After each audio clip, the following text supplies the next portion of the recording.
Blog Talk Radio. Come after me! I'm a man! I'm 40! 41, actually.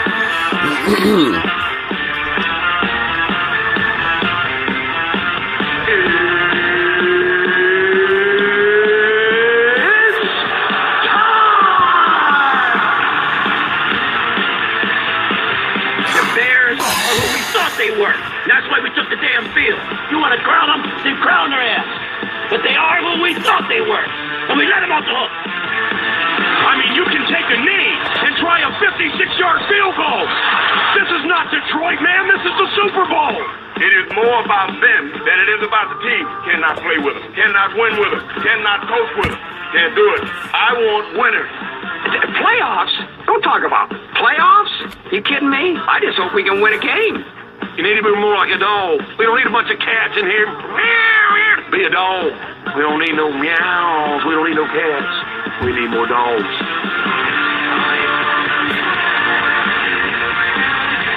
Strikes another at the 30. And he's low. And rams inside the 30. 20. 10. Touchdown! Probably won't be doing that anymore. I've already got this one.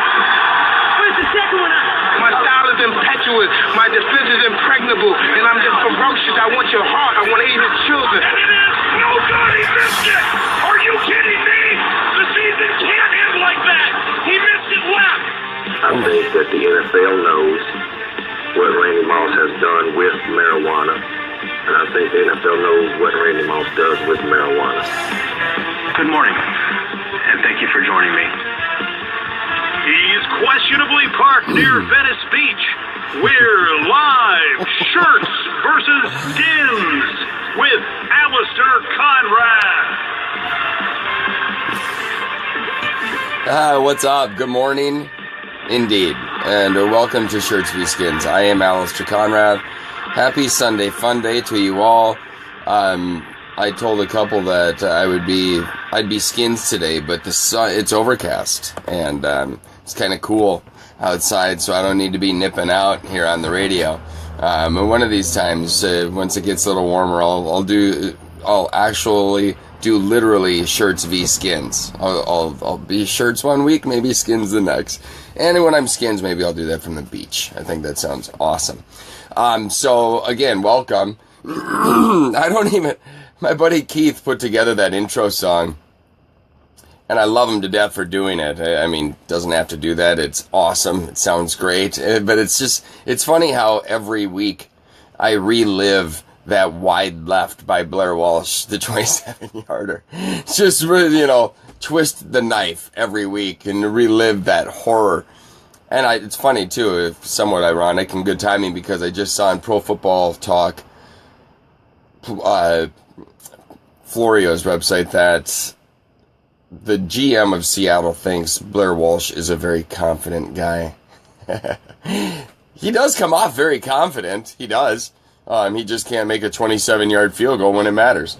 So anyway, there's quite a bit to get to. The NFL Combine is going. Minnesota Gopher, your Minnesota Gopher basketball team plays at Wisconsin today. I want to know if they're real. By the way, the spread on that game, -8 Wisconsin. So we'll touch on that in a bit. That's massive. Minnesota's won 8 straight. Wisconsin, I think, has lost 5 out of 6. I know it's in Madison, but that's amazing. Minnesota, they got a double bye because Michigan State lost at Maryland yesterday. So Minnesota actually is guaranteed a top 4 spot in the Big Ten, which is great. If they beat Wisconsin, it's 2 things. They get, the second seed overall and pride, because Wisconsin has been a thorn in Minnesota's side for years. And Wisconsin is, think about this real quick. Wisconsin is still ranked 22nd and has lost, I want to say 5 of 6. I may as well just go with this real quick because I want to see exactly if I'm right or not. Scroll on down. They have lost 5 of 6. I should trust myself a lot more. And so they've lost 3 straight, and we're talking Ohio State, Michigan State, and home. Ohio State, Michigan State on the road. I mean, that's somewhat understandable. It's Big Ten basketball. I mean, that's kind of tough. But they lost at home the other day to Iowa. And then 2 things. They're still ranked in the top 25. The losers of 5 of 6. The Gophers, on the other hand, have won 8 straight basketball games. And I mean, rankings are rankings. As long as they get in the tournament, I definitely do not care. But you see where I'm going with this, right? Gophers saying we're even a game better. We have a better RPI, which means our schedule is more difficult. Our conference record is tied at 11-6. Yet we get no love, and Wisconsin gets it. And on top of that, they are a -8. They are favored by 8 today over the Gophers. I might do this on the show. Bet money while I'm on the show. Because think about that. Wow. That's a lot of points. 8 points for a team that is just going down the sinkhole as bad as Wisconsin is. And as solid as the Gophers are playing. I mean, Vegas is Vegas, right? They get it right more than they get it wrong. That's why there's the big hotels there. That's why there's a lot of money. The wise guys get it, blah, blah, blah. And there's people who do this and you know, it almost says to me, it's somewhat like the Todd McShay, Mitch Leidner is going to be a first round draft pick, you know, remark and projection, because that to me said Todd McShay has no effing clue what he's talking about. He's never watched Mitch Leidner play football in one series. He's never seen that happen. And so that's the same feeling that I get with the spread on Minnesota and Wisconsin right now. 8. Wisconsin's lost 5 of 6. Minnesota's won 8 straight. Some of those on the road. Hold on, I gotta just see exactly where's the Gophers. All right. And they only beat us, you know, in Williams Arena before the streak by a deuce. 78-76. That game, you know, the Gophers pretty much, you know, let that one get away. But during this little streak, and I know it's not a who's who, you know, top 25, but they've won at Illinois, at Rutgers. I should just shut up because those are terrible. But they did just win at Maryland. Maryland's a solid team. They were ranked 24th. So, you know, I know the last half of this season hasn't been rock star by any means. Yet at the same time, it's still a slap in the face. To me, that's what that feels like. 8 points is a lot of points. I don't give a shit, especially in football, but basketball too. So we'll see what happens. This is a big prove-it game. Even though Minnesota is in, they now got a double bye for the Big Ten tournament, which is great. But this is a prove-it because you just saw the schedule that I just rattled off, and the home games weren't anything to, you know, Iowa, Indiana, Michigan, Penn State, Nebraska. So yes, they are playing very, very well, but they are playing teams that they probably should beat. So this is a big game. Wisconsin's on a tailspin. Minnesota's on the rise. And so therefore, yes, to me, it's still a prove-it game. I'm wondering if Minnesota is actually going to be content. And maybe that is why the spread is the spread. Maybe the wise guys think Minnesota is content with actually just being in the top 4 of the Big Ten, getting the double bye. It's already locked down. So why the need to, you know, go and win the game at Wisconsin? I think it's big. I really do. I think Richard Pitino, the coach of the Gophers, thinks it's big too. Just for pride. You are getting handled year in and year out by Wisconsin. I would think you want to change that. I think you want to maybe be able to like go into the tournament with that quiver, thinking, yes, we actually can beat these guys in Madison. So yeah, I do think it's important. But that game is at 3 o'clock today, my time, Pacific. Those of you back in Mini, that would be 5 o'clock. So enjoy. It's going to be fun. And obviously, I think the Big Ten tournament starts on Wednesday, maybe. Gophers, I don't think will play until Friday, if that's the case. Brad Bowles, my buddy, top of the morning to you, babe. I love that you're watching. Andrew, hi, bud. Tippy tip. Tip, just the tip. Allison, you are so sexy. Good morning, babe. You want that? Oh, yeah, you like this shirt? I kind of forgot I was wearing this, actually. This orgy sure is off to a slow start. Indeed. Mwah. We'll have to get together sometime. So, moving on. I think I'm going to break this show sometimes into 2 segments. Things that I know, things that I need to know. And I just, basically, one of the things I got to know is the Gophers. And so I just actually touched on that. And so I can cross that off the list. But things that I do know. I do know John Ross is very fast. Just broke the NFL Combine record, a 4.22 40-yard dash. I don't necessarily know if any of us realize how fast that is. He's a football player and a good wide receiver. Track stars like Usain Bolt of Olympic lore. Usain Bolt, when timed, running that 100, his first 40, I want to say was a 3.8 or a 3.9, which is shocking fast. I mean, that's seriously like, when you're moving at 30, under a second for 30 feet, that's pretty impressive. That's insane, actually, to think about. So, but that's what he does, right? That's what he runs for a living. John Ross plays football for a living and possibly is going to be a first-round pick in the NFL draft next month. But he broke the record yesterday that was held by Chris Johnson. And, I mean, to watch it, it's insane. And Dom, top of the morning to you, bud.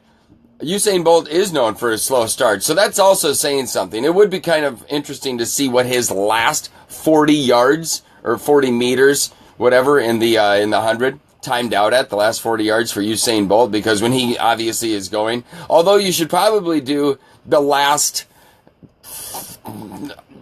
40, but make it 55 to 95, because he always took the last 5 meters off because he was kicking the shit out of everybody so bad that it didn't really matter. So maybe you should do those 40. But it would be fun to see his top speed, how fast he did knock that out. Bottom line, John Ross beat Chris Johnson's record of a 4.24. There is an awesome video that is must see, though. It is on NFL.com. It is the Deion Sanders lore. When he went to the Combine. And Deion Sanders, for those of you who aren't as old as I am, basically that's maybe the only way I can put that. For those of you who are not as old as I am, Deion Sanders coming out of college was...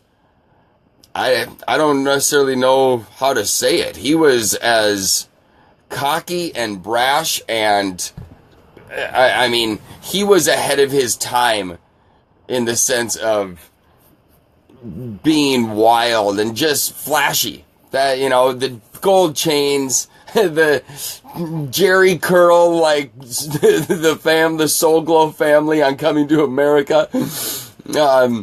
But just the most confident, cocky guy coming out of Florida State. And so therefore, when the Combine was happening back in the day, it was not like it is now. It is a media spectacle now. And back in, I want to say it was 89, when he was there. And now, keep in mind, that was Troy Aikman, Barry Sanders. I mean, the players. Jesus, wow. But bottom line is, he basically got out, supposedly, by the people who were there, got out of, was number one, he was brought in by a limo. Everybody else, not so much, but it's Deion. So he comes out and runs, basically no stretching, runs cold, and what he says is, does a cheetah stretch before it goes after his prey? I love Deion so much. And so bottom line is he goes, gets out of the limo, throws on a pair of cleats, runs the 40. Now, Dom, you're saying it was 4:21. Charlie Casserly was there, and he actually shows on this video the sheet of the 4 different times that were given by people who were there. There was 2 4.27s, a 4.29, and a 4.33, which Deion, basically shrugs his shoulders at, and I don't necessarily know if that's the case or not. I don't know. It's more than anything, number one, on the field, and this is what I want to allude to too. On the field, I've never seen anybody as fast as Deion Sanders.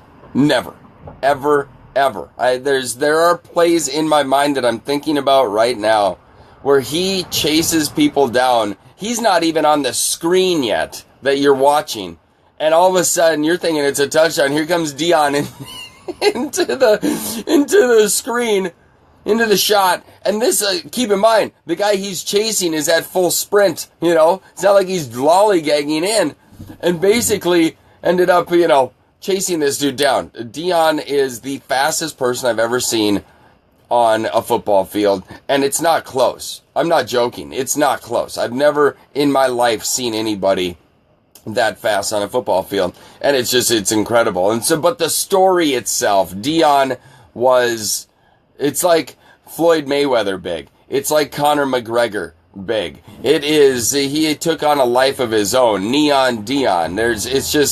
It's a short video. I think it's only like 4 minutes or something like that. But if you want to be entertained for 4 minutes, outside of the sack, just end up going to NFL.com and checking out the Deion video, because it is super, super funny.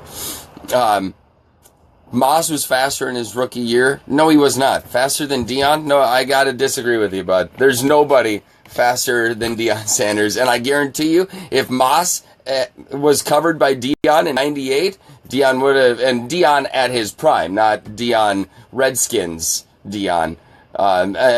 As much as I love Randy Moss, I'm probably his biggest backer through all the mooning and the water bottle hitting the little police officer with his car, nudging her.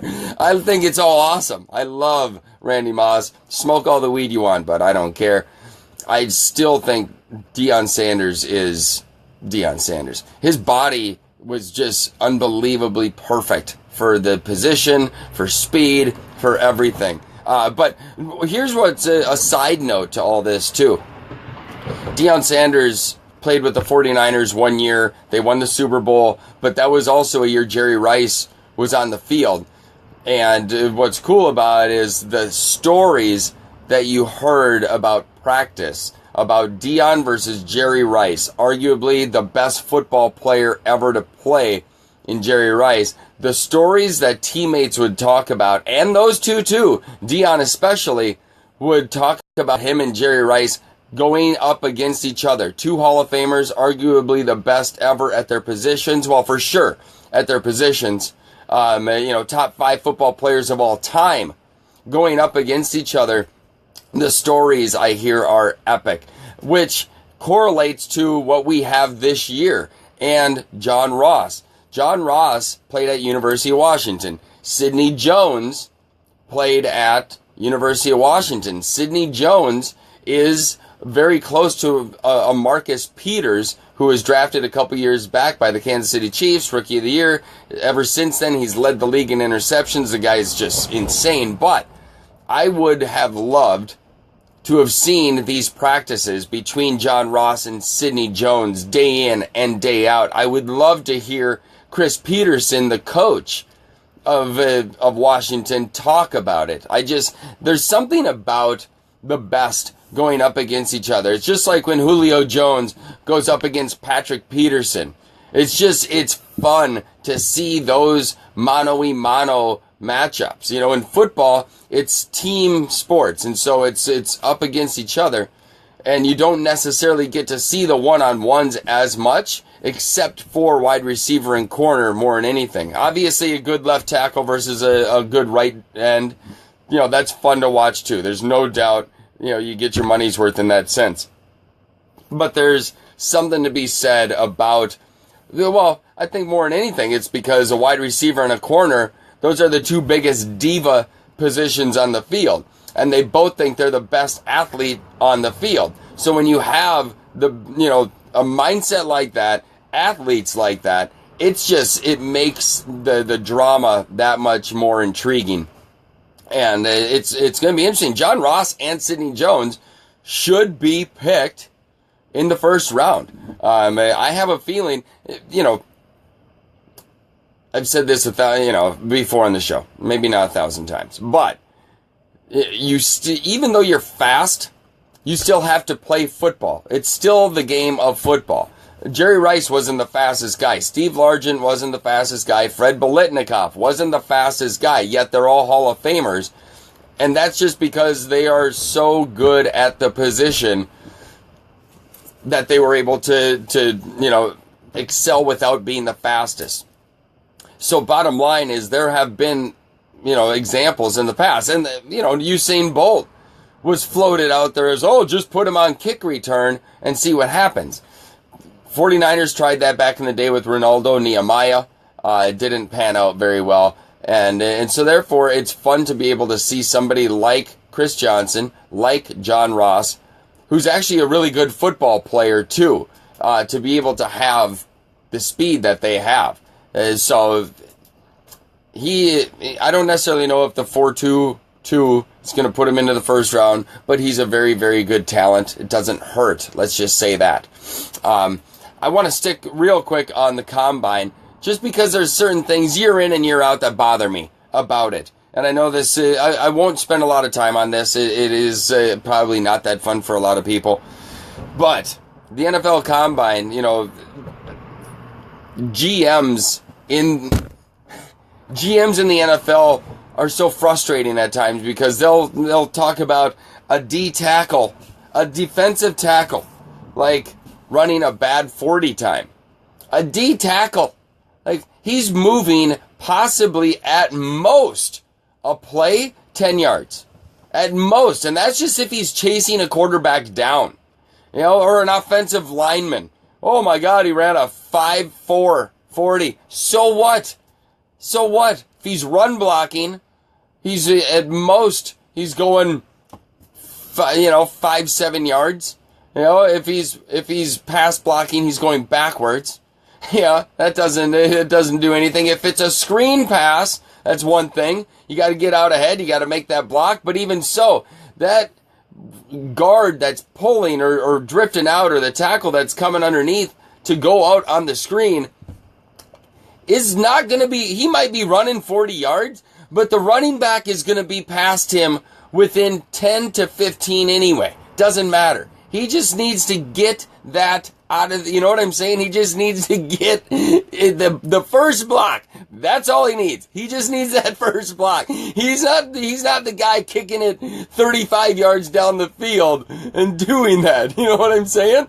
Oh, I love it. Tom, top of the morning, buddy. Hi, Zen. So that's the thing that just kills me about this combine. There's for a D tackle, for an offensive lineman, bench press. Absolutely. Offensive lineman and D lineman for sure. What is your power? I want to know that. What is your explosive power? Your vertical? I want to know that. I give a shit what a 6'6", 350-pound lineman can run a 40 in. You know what I'm saying? Like, it doesn't make any.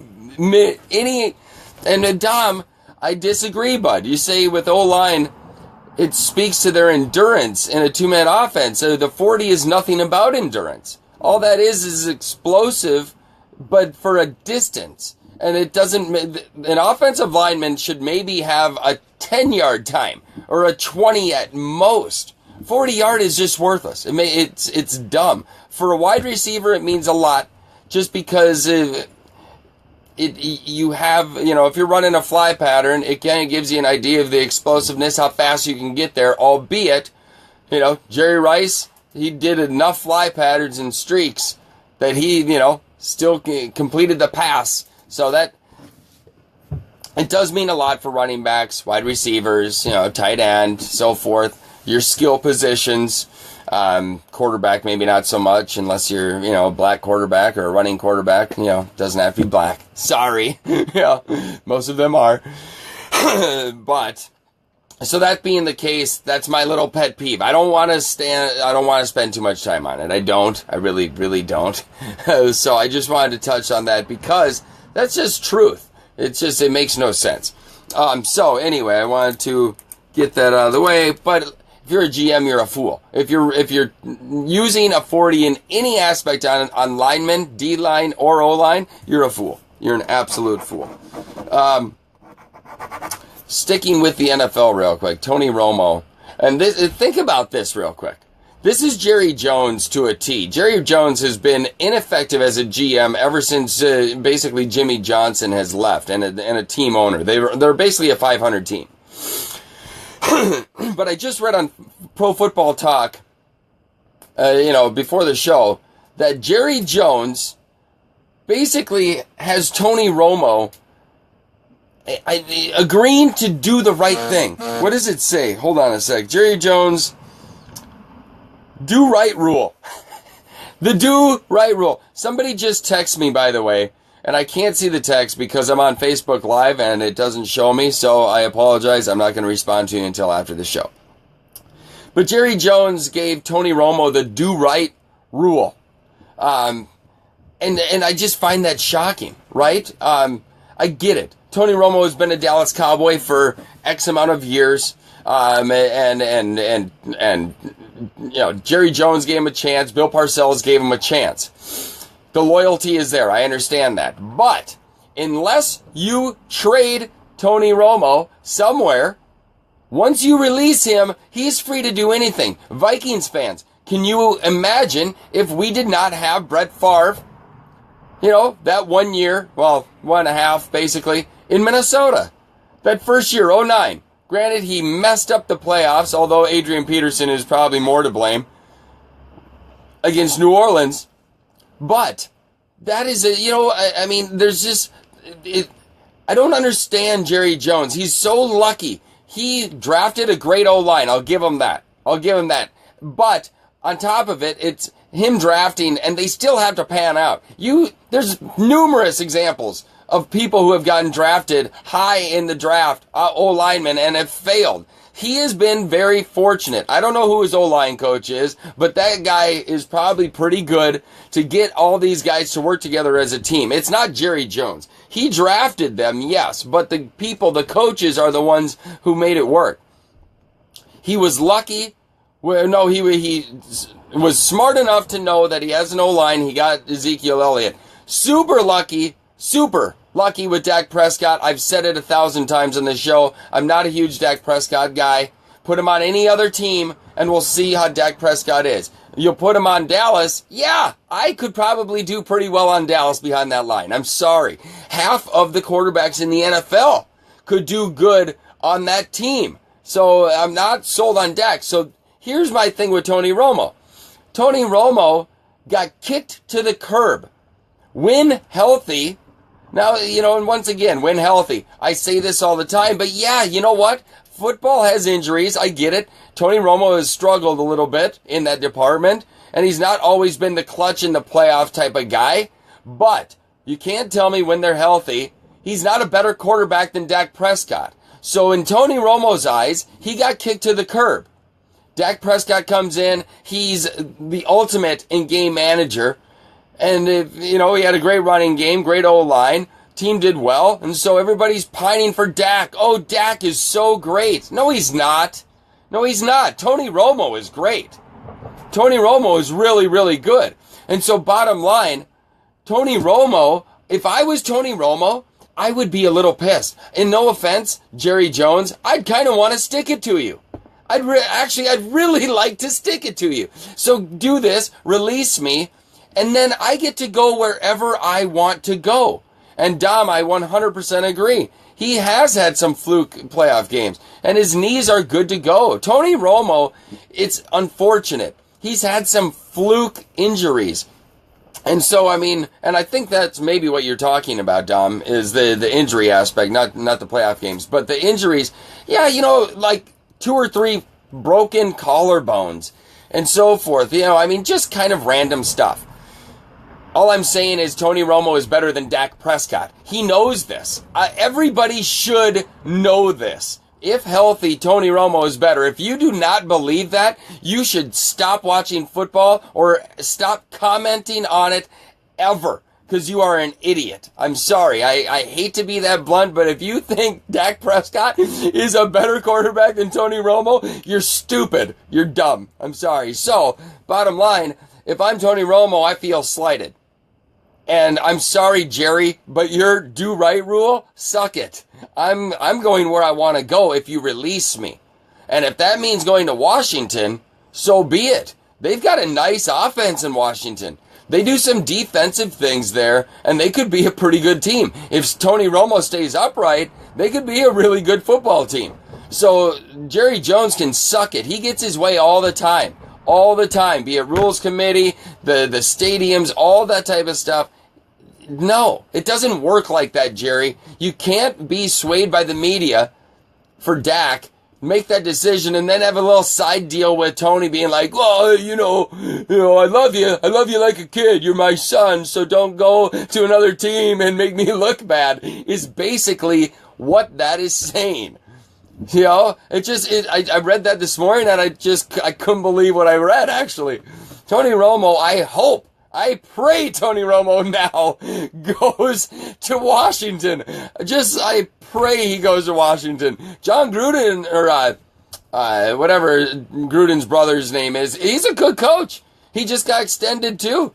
You know, Dom, I'm telling you, I'm so with you. Trade Cousins to San Francisco, get that second pick overall, and then grab Romo and use that second pick on defense, maybe a Jamal Adams or a Jonathan Allen. You know, I mean, get somebody. I would go Jamal Adams. That guy from LSU is, I swear to God, I think he's the best player in the draft, even more than Myles Garrett. I really do. Jamal Adams he's Ed Reed. I'm not joking. He's Ed Reed, and that is better than Myles Garrett. Sorry. So, anyway, I just pulled my pen apart. God damn it. Hold on. Green team, go. All right, there we go. Okay, so anyway, that's my beef. That just blows my mind. I couldn't even believe that. What else do I want to talk about? All right, I got John Ross. I got Jerry Jones. Okay, so last night I went to a buddy's place, and the UFC 209 was on, along with for only the third time in boxing history, or in the recent history, I shouldn't even say recent, maybe, last 40 years or 50 years, a boxing match on CBS last night, started off with gangbusters, and if you remember, back in 99, Felix Trinidad and De La Hoya, you know, they were both undefeated, both welterweights, just, you know, one of the fight of the century type of deal. De La Hoya lost by, you know, very close decision, very controversial decision, because he took the last couple rounds off. He basically he somewhat dominated the fight. He really did, as he said, put on a boxing clinic. You know, he said that like 6 times after the fight. He's like, I put on a boxing clinic, type of deal. It was awesome. But he took off the remaining 2-3 rounds, and he got penalized for it. The judges deemed it was possibly close enough to have him lose those last 3 rounds, which in fact made De La Hoya lose the fight. Last night, eerily similar to the same thing, Keith Thurman started off like gangbusters, and the fight itself started off gangbusters. For the first 4 or 5 rounds, it was awesome. I mean, just really, really great action. I thought, you know, if it could have maintained that action, fight of the year, no doubt, or at least a for sure candidate. But it petered out. Thurman Cruz at the end, split decision, and Thurman pulled it out though. It was anticlimactic, but Thurman is really good. I don't know if I want to see a rematch or not. There's a lot of other guys in. I'd like him to see. I'd like Earl Spence. As long as Earl Spence can fight Kell Brook and beat Kell Brook in England for the belt, come back, unify the titles, all the titles, with Thurman. Woo! That would be the fight. Ric Flair, woo, right there, baby. That would be awesome. And that hopefully would happen in, probably September, because Earl Spence and Kell Brook, I think they fight next month, in England. So, and then after we're watching some UFC, my stream was kind of going in and out, whatever. I came back, and of course, Tom, if you're still listening, I came back, and the feed was perfect. I watched the fight, and I unfortunately watched the fight. I will never have that 30 minutes of my life back again. It was a rematch last night between Tyron Woodley and Stephen Wonderboy Thompson, UFC 209. And it was, I don't remember either of them doing anything. It was, I'm not joking, it was 30 minutes of horrible fight. It was brutal. But aside from that being brutal, I feel like the UFC should be ashamed in the sense that the bigger fight, this Khabib Nurmagomedov, just jacked that name up, I know it, versus Ferguson. It was going to be the interim belt, the belt that Conor McGregor holds, but he's taking time away to have a kid, and obviously probably to try and put the Mayweather fight together. So the next two guys, Khabib, who's 24-0, going up against Ferguson, who I think is 22-3, basically was, they've tried to make this fight 2 other times. And now they finally were like a day away from doing it. Actually, was it yesterday morning? I think it was Friday night. Weigh in. So the kid, Ferguson goes, he weighs in, and then 5 minutes later they hear that the other kid is at the hospital. He had tough time cutting weight, dangerously close time cutting weight, and had to be taken to the hospital. The problem that I have is not, yes, it is selfish, because I wanted to see it. I wanted to see the fight. But second off, Dana White got mad because they didn't contact him instead of, going to the Las Vegas hospital. Well, Dana White, I'm sorry, bud, but that sounds like that is something structurally wrong. Communication broke down because he said, they should have called us and we would have probably had the fight. Well, you didn't obviously make that known well enough. And so instead, you have millions of people buying this fight mainly for that fight, not only the rematch between Woodley and Wonderboy, but for that fight, the Khabib and Ferguson fight, and the day before, the night before, it gets canceled, and a lot of people who spent $70, I didn't, I get it for free, to watch the fight are now screwed. So to me, that kills me. It bothers me that Dana White dropped the ball on this, in my opinion. Shouldn't happen. It just shouldn't happen. And so it ended up being a really bad card. Kip, good morning, buddy. You spent, that just sucks. That just sucks. Kip, my buddy, spent $70, $70 on that fight. And tell me if you're, I do judge bald people now. I can imagine Kip is a little pissed. Dropping $70, Captain Kip dropped $70 on a fight, and didn't get to see one of the fights that everybody wanted to see. There's a third time they tried to make this fight. The other two, there was, other injuries or whatever happened. So bottom line, he should be, ashamed that actually happened last night. It's unfortunate. So, last but not least, in the things I do know that Grayson Allen, the Duke basketball player, is a bitch. This kid, I do not understand. Last night, in a loss to North Carolina, primetime TV, well, this day and age, primetime on ESPN, not like the boxing on CBS last night, but primetime enough. You know what I'm saying? And basically, this guy hand checks him, and Grayson Allen elbows him. Now, Grayson Allen is the same guy who's tripping people, taking cheap shots, and was suspended by Krzyzewski, the Duke coach, for a game or two. And I just don't get it, man. Sir trips a lot. The guy, here's my deal. So I do know that he's a bitch, right? What I'd like to know, what I gotta know, is if Mike Krzyzewski, who coaches the men's U.S. basketball team, which is made up of professionals, and a college guy here or there. If you cannot control that guy, who is going to control him? Dominic says Draymond is going to have competition for dirtiest player in the NBA. Okay, and this is sports to a T. Joe Mixon, running back Oklahoma, did not get invited to the combine because he smacked a girl in the face. 3 years ago, mind you, but he still beat the shit, didn't beat the shit out of her, but he punched her in the face. And so, what team, and okay, so that I apologize. If your talent trumps the bad shit that you do, it doesn't matter. I don't know if Grayson Allen is that good of a basketball player. Dom, you probably know. When I watch him, he looks the part. He's got a good body. He's got a nice shot.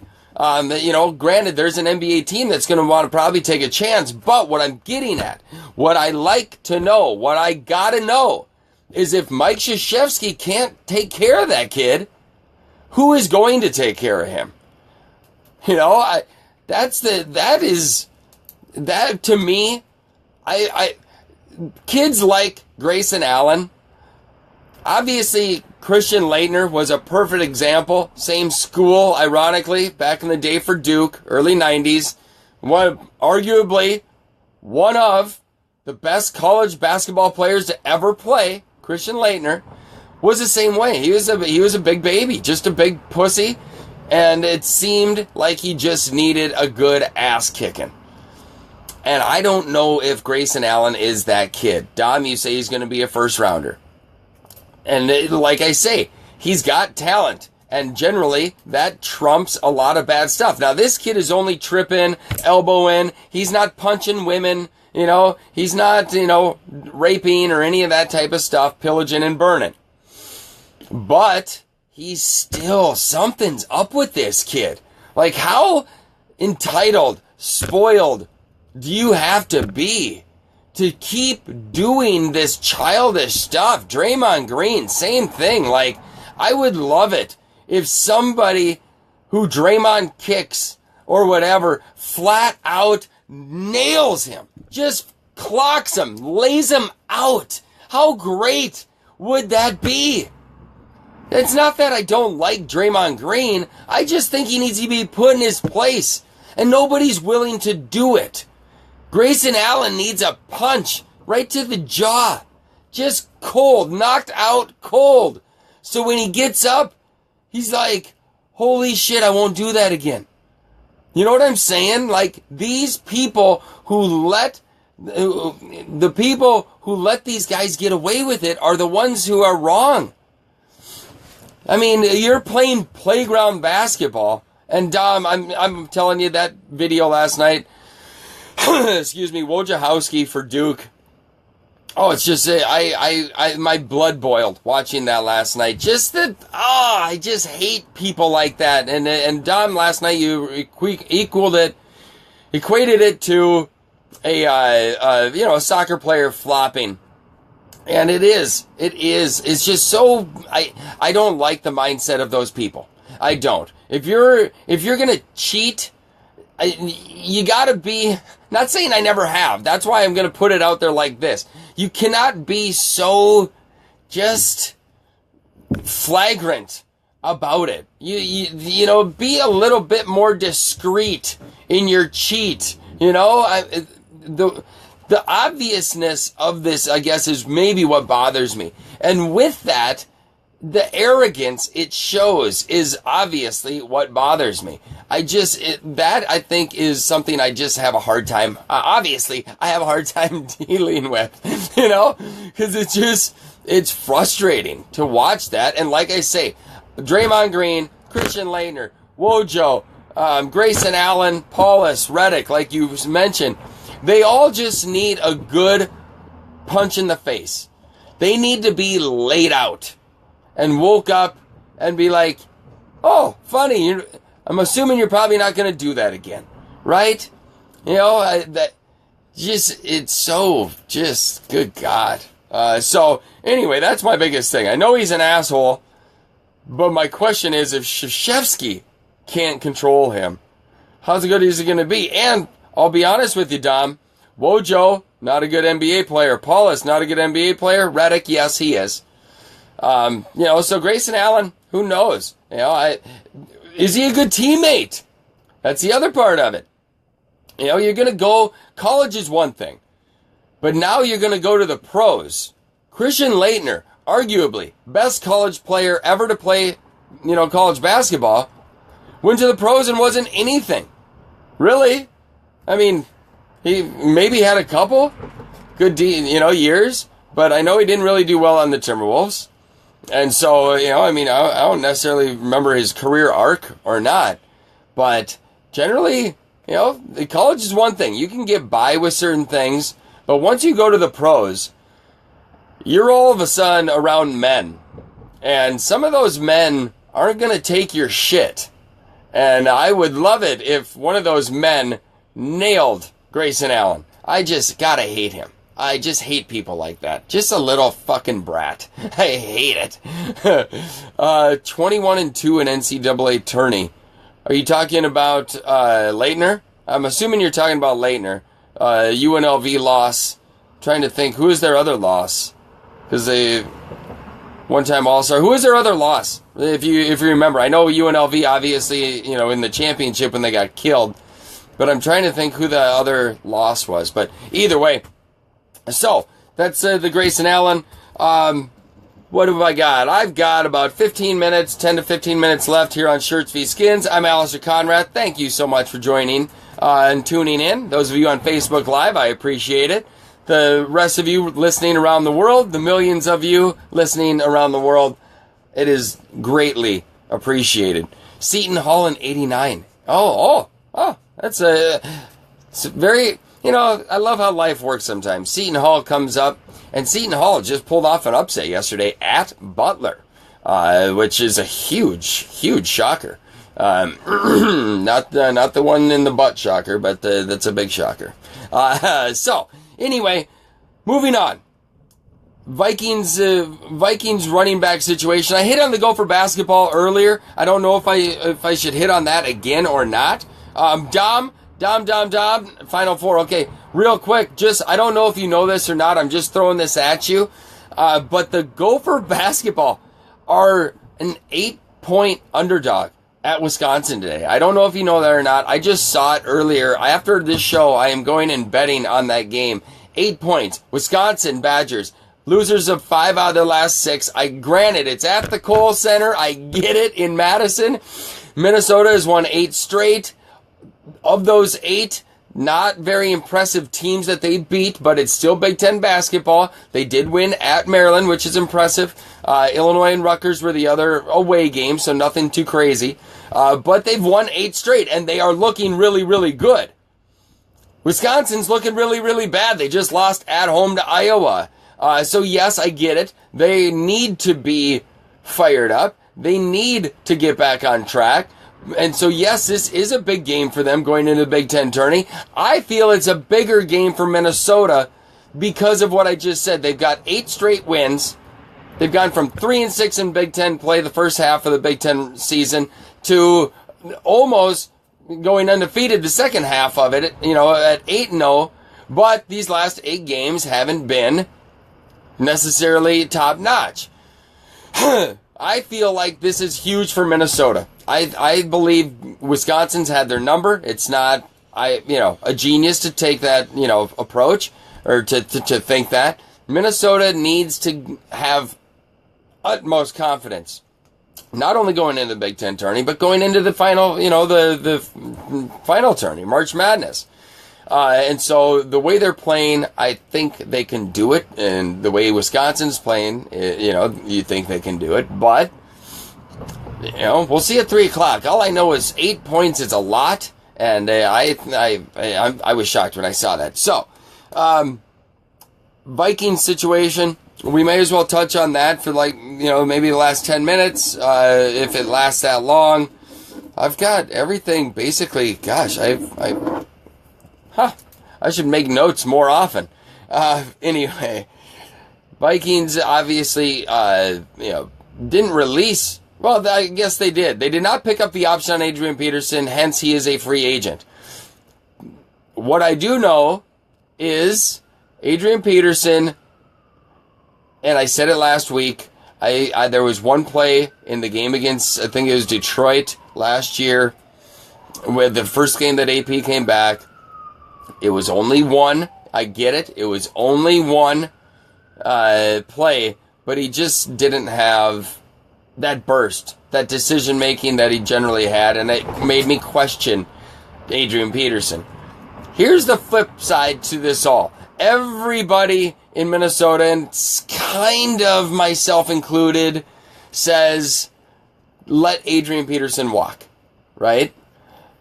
Now, 3 years ago, he did not play. Dom, that is exactly where I'm going with this. 3 years ago, he did not play because he beat his kid with a switch. He was suspended for that year. He comes back. What does he do? He only leads the league in rushing. Okay. Last year, he was injured, unfortunately. And the times that he did play, it was embarrassing stats for a guy like Adrian Peterson. I understand that. Now, keep in mind, the flip side.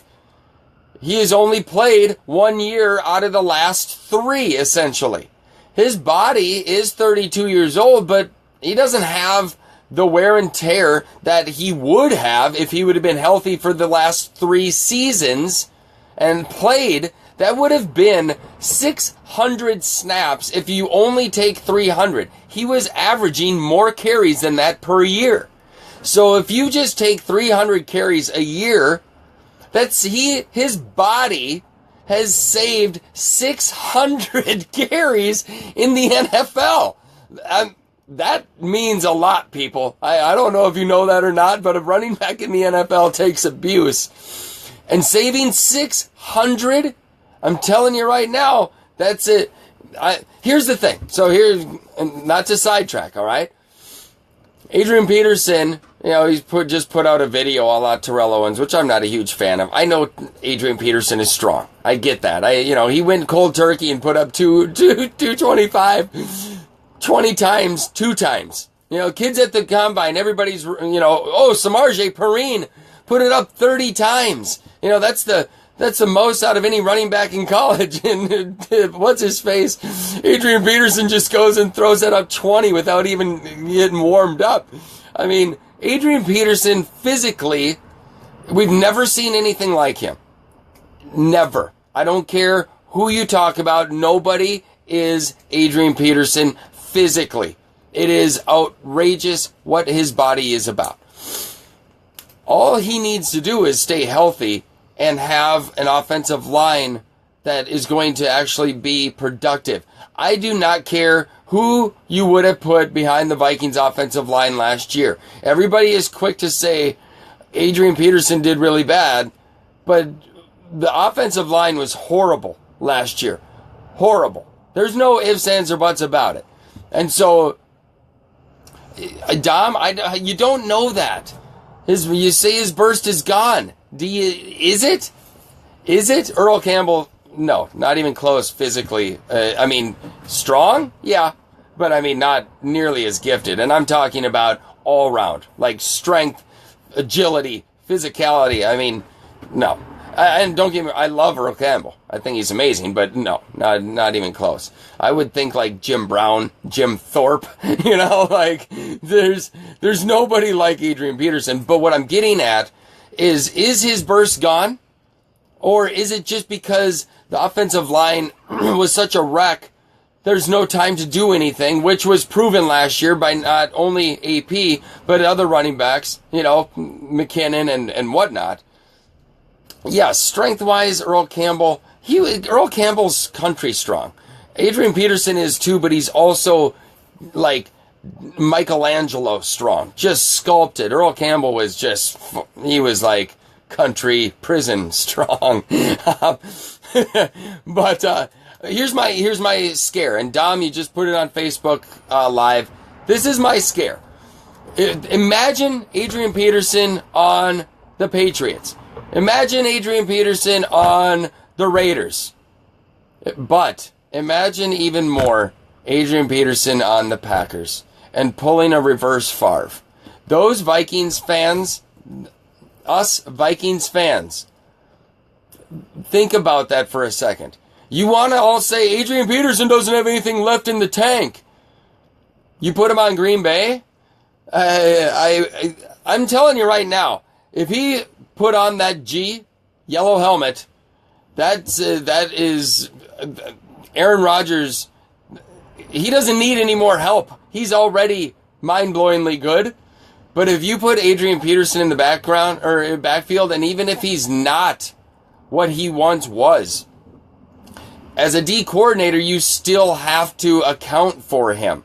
And so therefore, if you're going to, think about Aaron Rodgers and stopping Aaron Rodgers through the air, well, Adrian Peterson, if you only have 6 people in the box, and you're playing nickel, Adrian Peterson will beat you. He will. He's going to beat you. If you have 8 in the box, Aaron Rodgers is going to destroy you. So this is my concern. Yes, everybody says, oh, it's such a deep draft.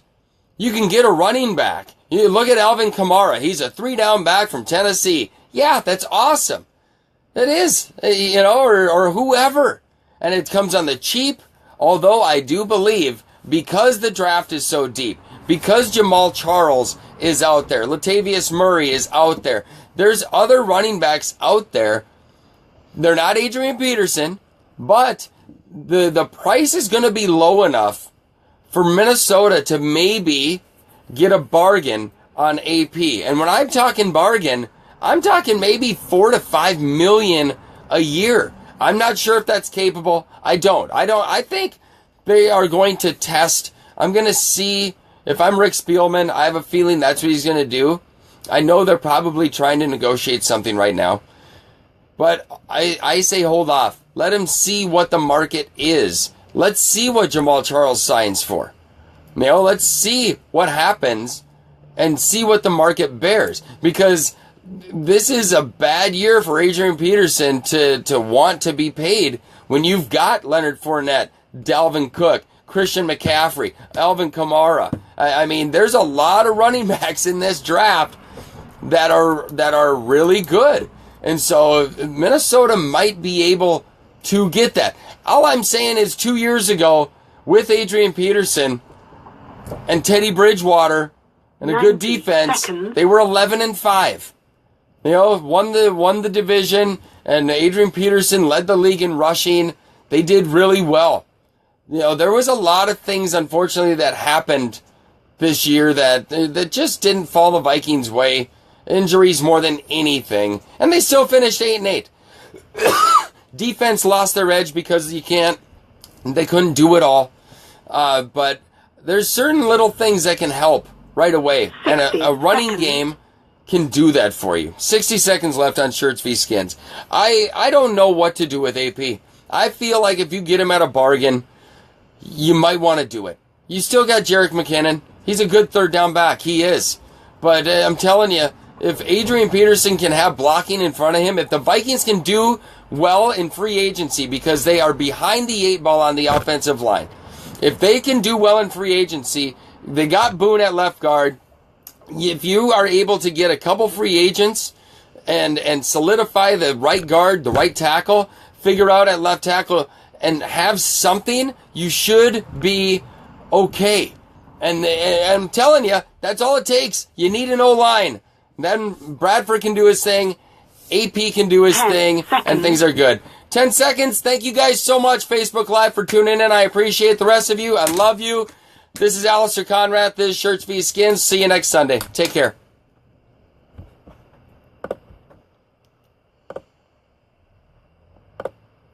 Thank you for using Blog Talk Radio. Goodbye. An O-line would help, Dom. Right? An O-line would help. There's no doubt. Oh, man. Well, hopefully. You know what I'm saying? Football's so easy, man. Well, yeah, well, yes and no. The O-line is, it's not as strong as it once was, but there's people in the draft that can help. I'm telling you, I think the guy from Indiana, Dan Feeney, he's not being mentioned a lot, but I mean, he's all Big Ten, I think, for 2 years, all American maybe. And the guy is, I mean, supposedly he's, number one, he's a guard, a right guard. We need that. He's nasty, apparently, and I like that. I like having nasty, that mindset. And then maybe you get a Wagner from Baltimore at tackle. All I know is you have an O-line, you've got everything. You got everything. Dallas is a perfect example of you have an offensive line. You can have a quarterback that's, fuck it, just throw him in. You know what I'm saying? Like, yeah, he's a rookie. Who cares? Yeah, he did well, but guess what? They had a running game. And Dak didn't have to do shit except not fuck it up. That was it. So I think if you can do well, and you can't do it through the draft. You cannot do it through the draft. Mangold's a center. I like Mangold, but he's a center, and I know I think they like Easton, and he did well when he was in. But yeah, Mangold's really good. I like Mangold. And he obviously is still probably pretty good. Bottom line is, even though the cap went up, you don't want to overextend yourself. And, Mangold, I want to say is 35. Whitworth from Cincy is 35. The last thing you want is just an archaic O-line and possible injuries again and blah, blah, blah. And age doesn't matter for injuries, to a degree. I get it. But, I don't know. Slide Easton to guard, yeah, that could be. I think Easton's more comfortable at center, though. That's what I hear.